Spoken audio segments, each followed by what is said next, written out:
ஒரு நிமிஷம் இப்போல்லாம் பார்த்தீங்கன்னா யூடியூப்பில் தான் எல்லா விஷயமுமே தெரிஞ்சுக்கிறாங்க. நம்ம நார்மலாக நம்ம லைஃபுக்கு என்னென்ன முக்கியமான விஷயங்களோ அது எல்லாமே நமக்கு தெரிஞ்ச விஷயங்கள் தான் நம்ம அம்மா சொல்லிக் கொடுத்தது, பாட்டி சொல்லிக் கொடுத்தது தான்.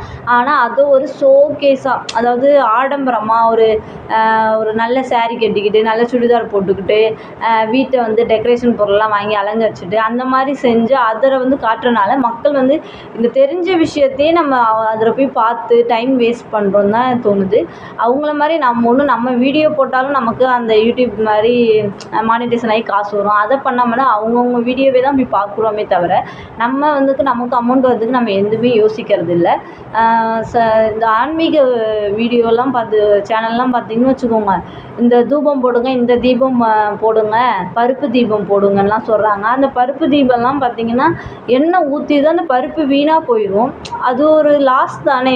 பருப்பு வந்து செவ்வாய்க்கிழமை வாங்கி இவ்வளோ பருப்பு போட்டு அது மேலே 2 விளக்கு ஊற்றி அந்த எண்ணெய் லீக் ஆகி அந்த பருப்பு வீணாக போகுது. அது மாதம் எப்படி வீட்டு பொருட்கள் வாங்க முடியும்? அப்புறம் பார்த்திங்கன்னா நிறைய விஷயங்கள் பார்த்திங்கன்னா ரொம்ப வியூஸ்க்காக போடுறாங்களா, இல்லை இவங்க உண்மையாகவே இதெல்லாம் நடக்குதா அப்படிங்கிறது தெரியவே இல்லை. ஏதோ ஒன்று போடணுமேனு போட்டுடுறாங்க. மக்கள் அது வந்து இது நல்லதா கெட்டதா அப்படின்னு பார்க்கறதில்ல. அவங்களும் அதை செய்ய ஆரம்பிச்சிடுறாங்க. எது போட்டாலுமே யூடியூப்பில் உங்களுக்கு எது தேவையோ அதை பார்த்துட்டு செய்யுங்க. தேவையில்லாத செய்யாதீங்க. சாமி கும்பிட்றதுலேயே இப்போ வந்து சாமி கும்பிட்றதே ஒரு கண்டென்ட்டாக மாற்றிட்டாங்க. உண்மையாக சொல்ல போகணுன்னா சாமி கும்பிட்றது ஒரு நார்மலான விஷயம். காலைல எழுந்திரிப்போம், பூஜை வந்து எப்போ டைம் இருக்குதோ அப்போ நம்ம செய்வோம். காலைல வெள்ளனை நம்ம குழந்தைங்களுக்குலாம் ஸ்கூல் கிளப்பணும் அப்படிங்கிறதால சீக்கிரம் எழுந்திரிப்போம். அப்போ மூஞ்சி கை கால் கழுவிட்டு ஒரு விளக்கேற்றினா முடிஞ்சு போச்சு. ஆனால் பார்த்திங்கன்னா டெய்லியும் காலைல தலை குளிக்கிறாங்க. எப்படி தான் தலை குளிக்கிறாங்க, அதை காய வைக்கிறாங்க, உடம்பு இந்த ப்ராப்ளம்லாம் வராது அவங்களுக்குலாம். இது வந்து எப்படி சொல்கிறது, கலர் கலராக சாரியை கட்டிக்கிறாங்க.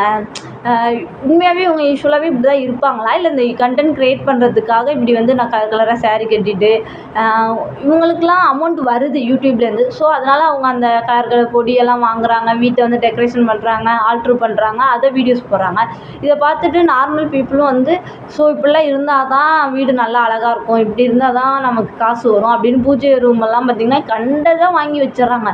அந்த ஃபோட்டோ, இந்த ஃபோட்டோ, அது இதுன்னு என்னென்ன கிடைக்குமோ எல்லாத்தையும் வாங்கி வீட்டை மாற்றிடுறாங்க. அப்புறம் பார்த்திங்கன்னா அதை வந்து கஷ்டப்படுற அவ்வளோதான், 1 வீக் தான் அதை ஃபாலோ பண்ணுறாங்க, அதுக்கப்புறம் விட்டுறாங்க. இந்த மாதிரி வந்து மக்கள் வந்து அறியாமையில் வந்து இருக்கிறீங்க. கொஞ்சம் உங்களுக்கு எது தேவையோ அதை பண்ணுங்கள்.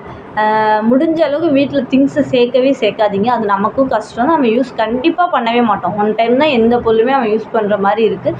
ஸோ யூடியூபர்ஸ் பண்ணுறாங்க, வாங்குறாங்கன்னு நீங்கள் வாங்காதீங்க மக்களே. உங்களுக்கு எது தேவையோ அதை வாங்குங்க. நிம்மதியாக இருங்க.